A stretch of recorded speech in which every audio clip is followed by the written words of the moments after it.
Welcome to another Agrivisions program brought to you by First Dakota National Bank. I'm the host, Nate Franzén, President of Ag Banking at First Dakota.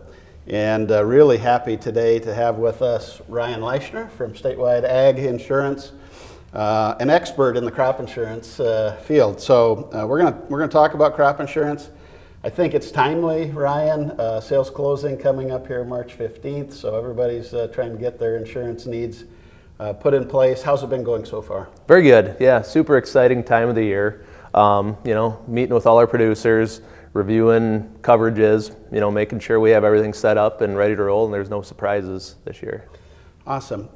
Revenue coverage seems to be the standard kind of policy that everybody needs that's in the farming business.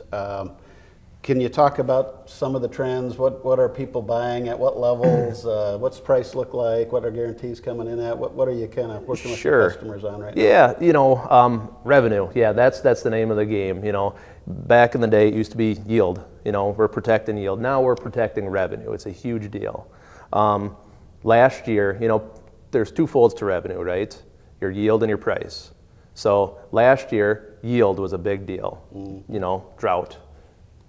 This year, I'm thinking our weather patterns maybe changed a little bit. Yeah. Looking outside, all the snow and fog. Correct. So now, price is a big deal. So revenue, we're protecting price, revenue, all the above. Yeah.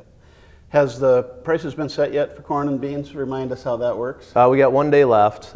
It's the month of February. We have an average. So corn this year, it's a little higher than last year. We're at about $5.95 right now. Okay. Soybeans, it's about 50 cents or so less, $13.75 thereabouts. Okay, and by historical standards, that's still pretty. Oh, it's a great price. Yeah. Yeah, really good coverage. What are some other things you are seeing producers as thinking about as they lock in their revenue coverage? What percent are they going to? And I imagine that varies a lot. It does, yeah. Operation by operation, location. Davison County, around Mitchell area here, 70-75%. Okay. It's going to hit a lot of guys.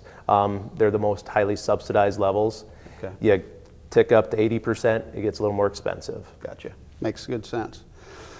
How about prevent plant? You mentioned maybe we're seeing a change in the cycle. Do we think we're going to see some more prevent plant in the coming year? We sure could. Prevent plant, obviously it's part of your revenue policy.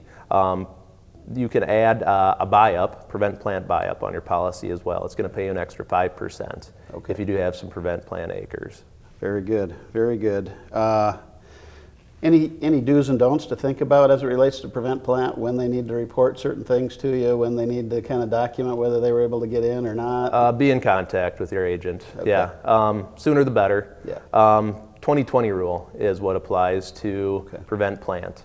20 acres if you're an enterprise, so it could be multiple acres from multiple fields, or 20% of the field to qualify for prevent plant. Mm-hmm. All right. Let's talk SCO and ECO. Mm-hmm. And I know a lot of the producers out there really know what that is, but why don't you start at the basic level, explain what they are and how they fit into the equation. Yeah, no, SCO, ECO, hot topics as of late, I guess. ECO is a new product a couple years ago.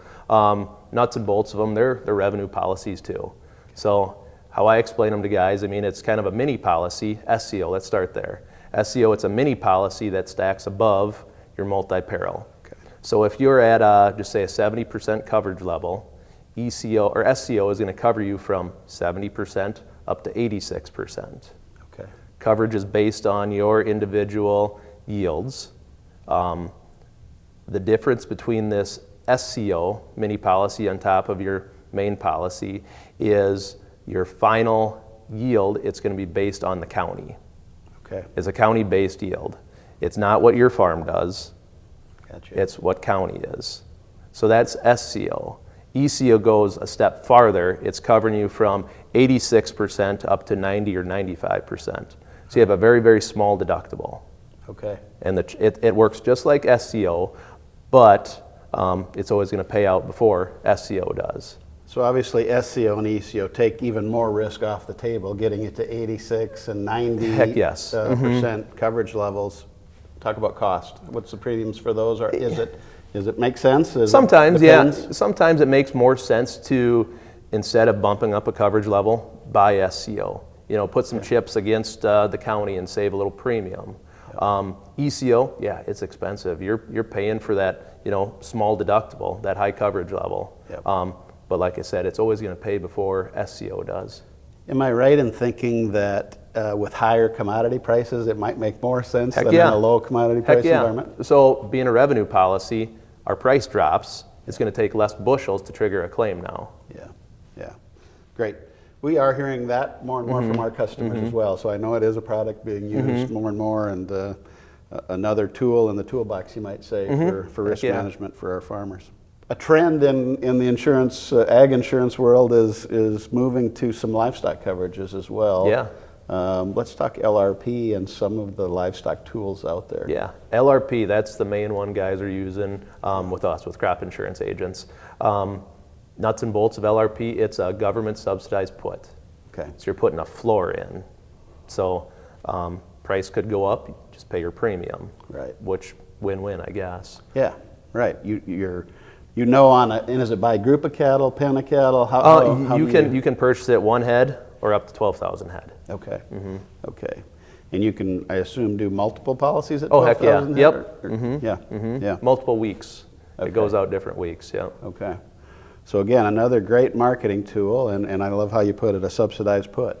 Just a good way to put some price protection in. And again, livestock prices are pretty attractive right now, too. They're huge, yeah. They're great, yeah. So what a great way to kind of insure against some kind of catastrophic event that would have markets crashing.